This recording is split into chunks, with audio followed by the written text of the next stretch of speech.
think music in this region is important because all of the world's popular music came from this region. This is the roots and the birthplace of all modern music. B.B. King, Howlin' Wolf, most of us in blues come out of Mississippi. First question I would like to ask you guys is, how do you think being a Mississippian, or did it in any way shape your musical career?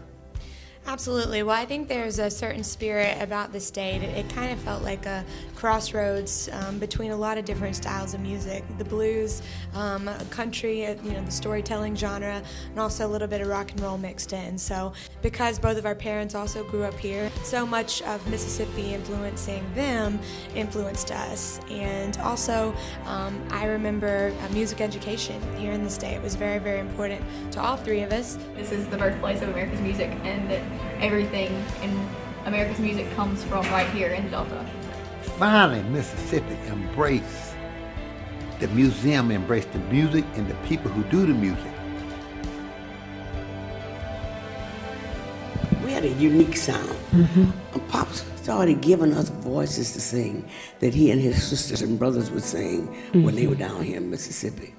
And that sound, the sound he gave us back then, people didn't know what we were. Are they singing country? Are they singing gospel? We had such a different sound. To be able to sit and talk music with somebody is really crazy, because music is infinite. Music goes anywhere.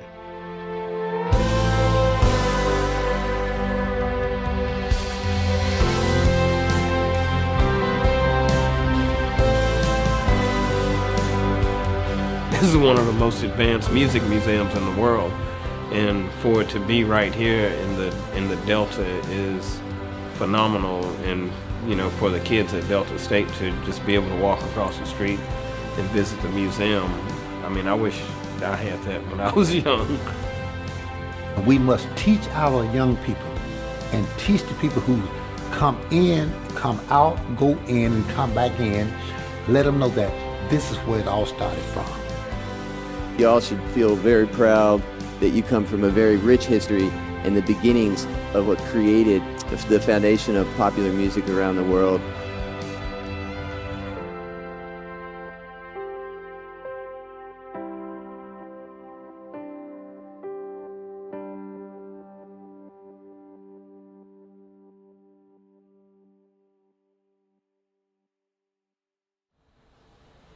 This is what I know. In Mississippi, Cleveland, Mississippi, this museum got it going on. That's my favorite part, especially if you know Bobby Rush. That is Bobby Rush, and he mostly refers to himself in third person, which is even better. So that is, of course, you recognize Steve Azar. Steve has been such an ambassador to this state, and certainly one to this museum.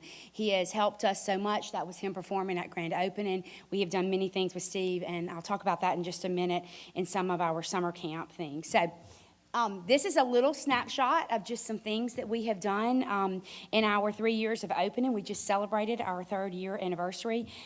We've had over 90,000 visitors, 85 public programs, visitors from all 50 states and 46 countries. Family Day programming, we've had 12. I'll show you a little bit about that in a minute. We talked about being one of the 2 museums in the world. We've had 19,000 students, and that's our mission. I'll talk a little bit about that as well. 7 temporary exhibits, and we are still moving forward for sure. So I'm going to talk about our museum and talk a little bit about our education programs, about our public programs and artist engagement, museum experience, and also museum support. Our education. We teach, I told you a second ago about we've had around, it's about between almost 20,000 students as of this part of the month right now have visited the museum. We provide lesson plans for the students. We also provide exhibit activities such as history activities, science activities, math, of course, English, scavenger hunts, things for the kids. We teach workshops to kids. In fact, today when I left the museum, we had a lady named Tessa Barnes from Chicago that was in the museum teaching. She developed a prosthetic arm to play guitar. And so she was teaching children today how to do that. So it's, again, music, it's science. And then after that, she left at 2 o'clock to go take that into one of our local schools, into an actual classroom who couldn't get to the museum today because of transportation. So those are the kind of workshops we teach. We teach a civil rights workshop, Right to Write. We teach a drumming. We teach guitar lessons, songwriting, DJ, music production, music industry. We try to really introduce these kids and give them an opportunity to learn about all parts of the industry, learn about history, learn about our state and our musical heritage in these workshops. We do this in our soundstage. It sits about 150 people, and we also have backstage passes, which we do with artists for our students. So this is a few that we've had. We've had Maggie Rose, who's a singer-songwriter, country music star from Nashville. Mavis Staples, who's in Jackson, Mississippi tonight. You saw her on the video as well. Maren Morris, David Porter, who is a wonderful songwriter who has written so many songs, and then the great Mary Wilson of the Supremes. These are the kind of opportunities we give kids to come in, and they get to learn about for example, Mavis, they got to ask her questions about marching in the civil rights movement. That day she donated some of Pop's jewelry to us that was given to him by Martin Luther King Jr. So it was really incredible to be able to celebrate Martin Luther King Jr. in the museum, as well as Mavis and her father Pops. But have kids have that opportunity this day to be able to ask questions of someone who is so knowledgeable and lived during so many hostile times and during segregation and civil rights movement. David Porter, he talked to the kids that, this doesn't just happen. You're not maybe going to be the performer like Steve. Of course, Steve's a songwriter as well and a lot of other things. But on the front of the stage, there's so many artists that just make an incredible career out of being a performer, but there's so many people behind that make that happen. And so we give kids the opportunity to learn how to songwrite, to learn how to produce, the management, all the business that you see behind every single successful artist. It takes an entire team.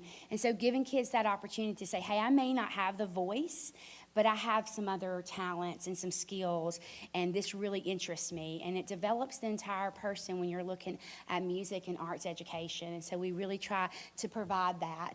I just have to tell you, Mary Wilson was one of my favorite education programs. It was she did 2 full education programs, so 300 kids total over 2 days. This particular class was all from Biloxi. And they had driven all the way. And by the way, when you have somebody like Mary Wilson do an education program, they brought 90 parents with them. So I'm sure the parents were like, hey, we're going to see Mary Wilson. You may not know Stop in the Name of Love, but you're going to. So she was there, and when we have education workshops, we send those lesson plans out to those schools, no matter what it is beforehand. So the kids are prepared for what they're going to see. It makes it more meaningful. They have more questions. These kids came prepared with questions. So at the point after there's a moderated interview, Steve has moderated a few of these for us where they ask questions, life, their influences, who they've been influenced by, those kind of things, lessons. One of the first lessons Mary told these kids, by the way, they were 4th and 5th graders, and she told them always read the fine print because they gave away so much in their Motown contract. But then it got real. One of she was talking about Florence Ballard, and she was talking about Diana, and she calls her Diane, and she said, one of the kids said, are y'all still best friends? And Mary said, we're not. She said, Diane and I are good friends. We talk a couple times a year on big occasions. And of course, Florence died at age 32. And so the next question is, well, how did Florence die? And Mary said, I'm not sure, I should go into that. I'm just not going to do that. And then the next question, she said, we don't know if we had time. The next kid said, we have time. So Mary said, all right. And I'm in the back of the room. Mary said, okay. Well, have y'all had sex education? And at this point, I'm like, oh, no. I'm like, I don't think they signed permission slips for this, right? And so, but this is oral history. I mean, this is history, and we're recording all of these. We keep these for our archives so that we can use these on other exhibits, on other programs. But anyway, and so she said, well, you are today. And so she went into, Florence. She said we were, 14. She said we were virgins. We were living in the projects of Detroit. And she said, and the kids' eyes were kind of getting big. And I was watching the teachers, I'll be honest. And she said, and Florence was abused. She was sexually abused. And she said, and that happens to 1 in 5 people. And that's powerful because there's a chance that was going on in that room right there. And that's real life. And she said, and it haunted her. She said, and you have to tell people because back then you couldn't tell anybody. And she said, as famous as we were, and we even played for the Queen of England, she said, Florence never got over it. It haunted her. She started drinking, and then she said it accelerated and her heart stopped. So she didn't go into all the details. And it was just the way she brought that home. And these kids were talking to Mary Wilson of the Supremes. And so it was really powerful. And as we were walking out, I'm still a little nervous. And I looked at one of the teachers and I said, okay, I'm sure that's not what you were expecting. She said, if we were going to learn about sex, we might as well learn it from a Supreme. And I thought, that's exactly right. It's exactly right. And we got no calls negative about that. But that's giving kids these oral histories, these opportunities to have. You're sitting in Mary Wilson's living room. Mary said her granddaughter said to her, Grandma, you said that you were the first black person to be on the Ed Sullivan Show, but they all look black. And she said, well, it's because it's black and white television.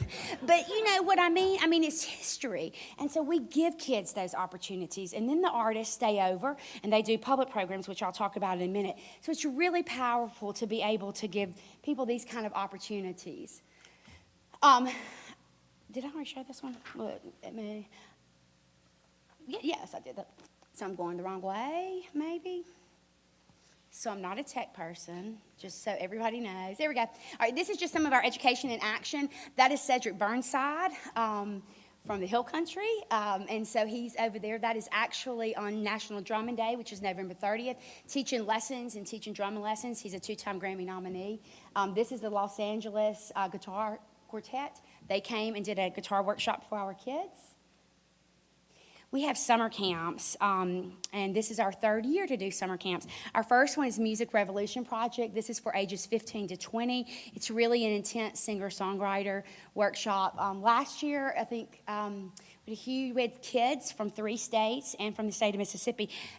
In 1 week, they cut 17 songs and did a performance. These kids came together from all over, worked together, worked through, and one of their exercises would have been, okay, there's 10 songs on Taylor Swift's album. You have to write the 11th one. Who can tell me what it would probably be about? A breakup or something like that? I'm not sure, just asking.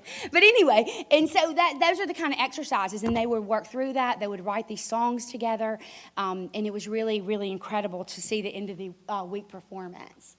We also have one for younger kids. So this is our summer session. Steve came and did a backstage pass last year at our camp. This is for our younger kids, 9 to 14, and it really just is an intro. We do music production, songwriting one day, instruments, performance, and then on that Friday, they also do a full performance. They were able to write and produce 13 songs last year, so it was really incredible. Both these camps, this camp is $75. Music Revolution is free. If you know of anybody that is interested in music or learning about that, go to our website. Registration is open, and we would love to have kids from this area included.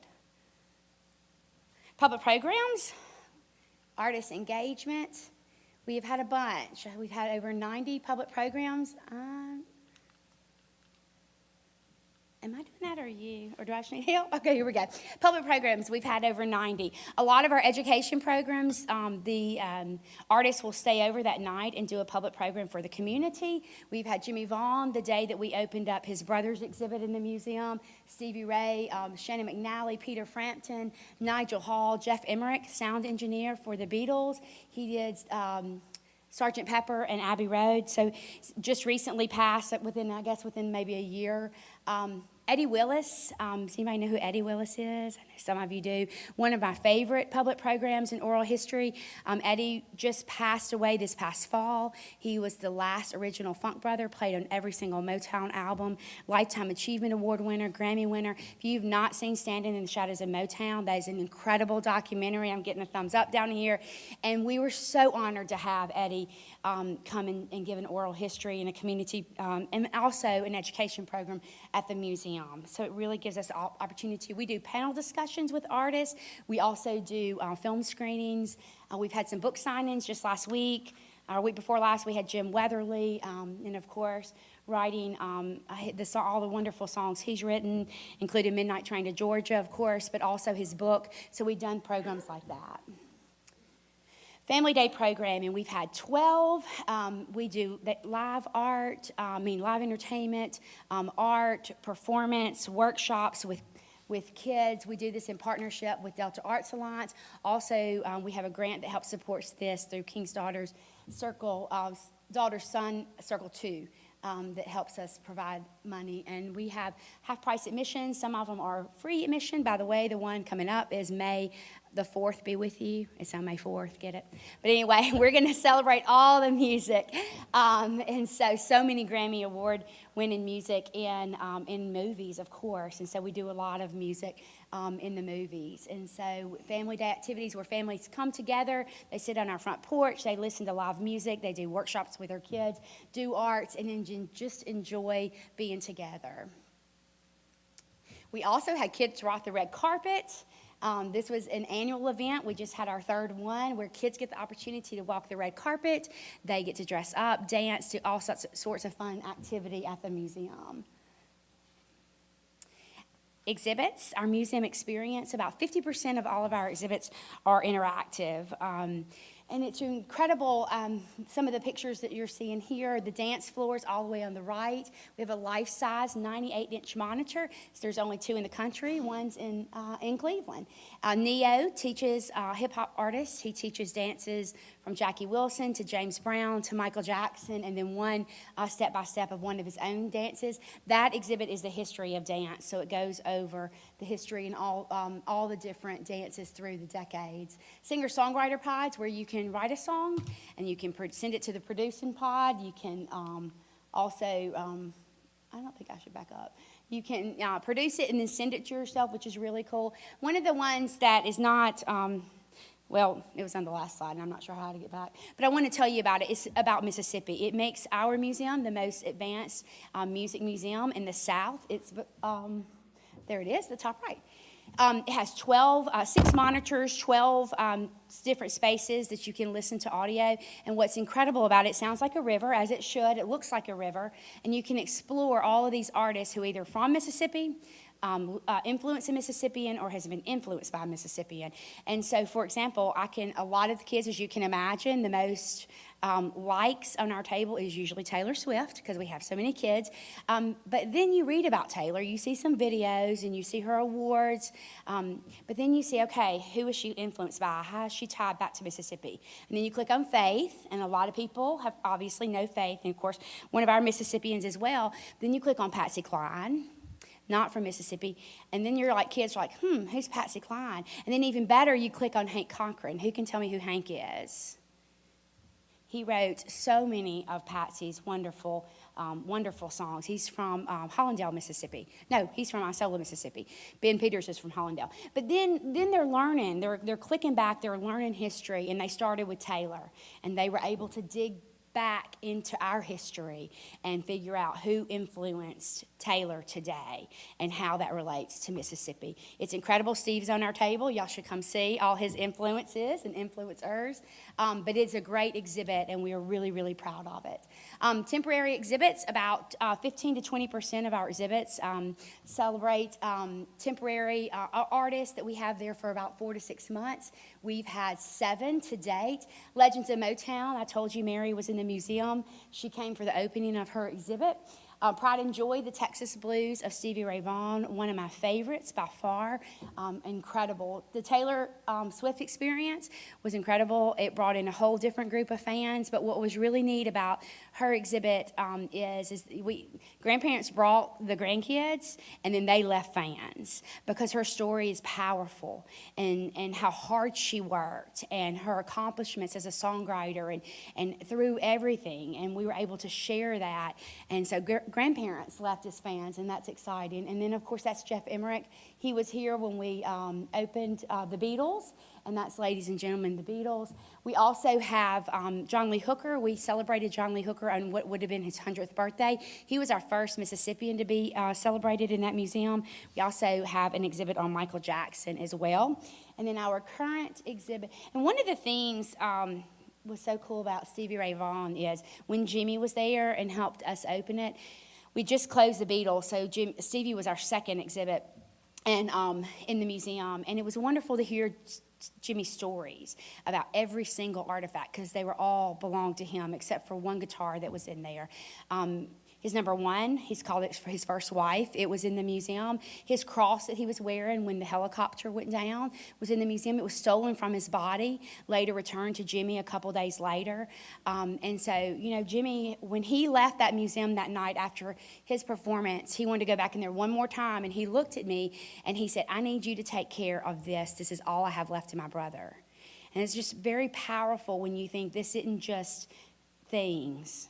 These is families entrusting museums with their most precious artifacts so that we can celebrate them with the world. It would have been easy for Jimmy just to hold on to those precious things and keep them at home. But then we couldn't have all celebrated the life, the legacy, and the influence of Jimmy Ray. And I think he played, Stevie was at a blues in Greenville, right? Played the blues twice. So he's got a connection. Also lived in Jackson briefly. So I think there's a picture of him, Jackson. This is our current exhibit, and the Grammy goes to. It talks about the history of the Grammy Awards. It shows you how a Grammy Award is made. They're made in, John Billings is the Grammy man. He still lives in Colorado. There's only 3 people that work in his shop, and they make all the Grammys by hand. It's a really incredible story. It's the only award that's still made in America, music award. Come see it. It's open for a little bit longer. I mean, I'm really sorry about this, y'all. I have no idea which way I'm going. You'd think I would figure it out by now. I'm just doing this for entertainment. I hope it's working. Y'all don't review me on Yelp. All right. So I also want to thank our state, our city of Cleveland, our county for their support. We are owned and operated by the Cleveland Music Foundation. That's a nonprofit, but we did receive $6 million from the state to build the museum. The project cost about $19 million. We received $1 million from our county. We received $3 million from our city, and the rest of the money was from private donors. The bulk of that came from Bolivar County. We really felt like if we were going to have this museum here, let's us support it, because there's so many wonderful projects around the state that other cities and towns are having to support. We are a regional museum. We have had kids this year, 12 states from some of the kids that have already visited this year. So, and about 58% of the counties, we've had students from 58% of the counties in Mississippi. Our goal is by June to try to bump that up to 75 or 80% to make sure. We just marked off the county, Holmes County, had our first group from Holmes County, so we really pay attention to that. And the other great statistic with that is 57% of our school groups that came last year are coming this year. So it shows it's not just about the tour. The museum is ever changing because we bring in new artifacts and things like that, but they're seeing the value in those workshops, those artist one-on-ones, those kind of things. We would love to invite you to become a member. I think there's some information in the hall, but more than anything, follow us on Facebook, Instagram, Twitter. It takes you about 2 seconds to sign up for our newsletter. join, come visit us, and we're open 6 days a week. We're open on Monday with special reservations, and let me know. I would love to have you at the museum. I do have 2 quick giveaways. Thank you so much for having me today. Okay, hands first. What is Conway Twitty's real name? Okay, if y'all don't get these, you have to come today. Like after Steve tonight, I'm gonna need y'all to load up in the car and come on. Of course you can if you're quick. Anybody say it? Harold Jenkins. So wasn't his manager brilliant when he said, you're not going to work with Harold Jenkins? So Conway, Arkansas to Twitty, Texas was his main tour route. So that's where his name. Okay, what 5-time Grammy Award winner features puppets? Yes, mug or complimentary tickets. You come get them either way. And then the last one is, which Mississippian has won the most Grammy Awards? No. Yes. Okay, you can choose which one you want, whichever one is left. It's B.B. King. I'm so sorry, B.B. King. The only genre that Elvis ever won is, I don't have a prize for it though. Gospel, that's right. Okay. Thank you so much. Stay where you are. Okay. First of all, there you go, cowbell. While you're walking down, may I ask one question? Sure. Mississippi, California, how much larger is the LA Museum than one in Cleveland? The LA Museum is probably about not much bigger. It's just on 4 stories. It's a beautiful building, but it's not as easy for a museum because it's 4 stories, but ours is big. It is just as big, and I promise you they don't have the 4 acres that we have. We have a beautiful front porch that was made for coffee drinking or beer drinking, whichever, but come see us either way. All right, stay where you are. Yes. I need your help. We've got some door prizes before we go to the reception. This is a gift certificate from Hotel Chester, 1 night in the hotel. There are some restrictions. I believe there are some football nights you ain't getting in there. But other than that, would you Okay. please draw a name? Yes. No pressure here. And would you read the name? Megan Franks, is that right? Megan, I'm so sorry, Megan Megan Franks. Got to be here to win. Man. All right. We'll She draw was another lucky one. and unlucky. This could take a while, but it's worth it. Oh, wait, okay, just one. Andrea Easton, Caston. nobody's I don't have my jumping out. glasses on. Andrea? No, it's Andrew. Whole different name. All right, let's try another one. 3rd time's charm. Okay. Joe Robertson. I mean, I'm not winning today. You might need to pick one. Amy? Amy Caston? Amy Caston? I think she's married to Andrew because All it right, looks tell like the you same what last we're gonna name. do. Well, we're going to redo it tomorrow. Because we got another one, and these we do have winners for. The Golf Kitchen, and we have actually 5 of these and 5 winners. Oh, I'm going to read them. Parker Lee, Holly Seitz, Alicia Margison, Philip Poe, and Laura McPhail. So pick up your books at the table out there. If you're going to go pitch your book to the book editors, that's at the other end of the hallway for the big pitch. And otherwise, the reception's starting now. We'll be back in here at 6:30. Have a good time. thank you very much. Thank you.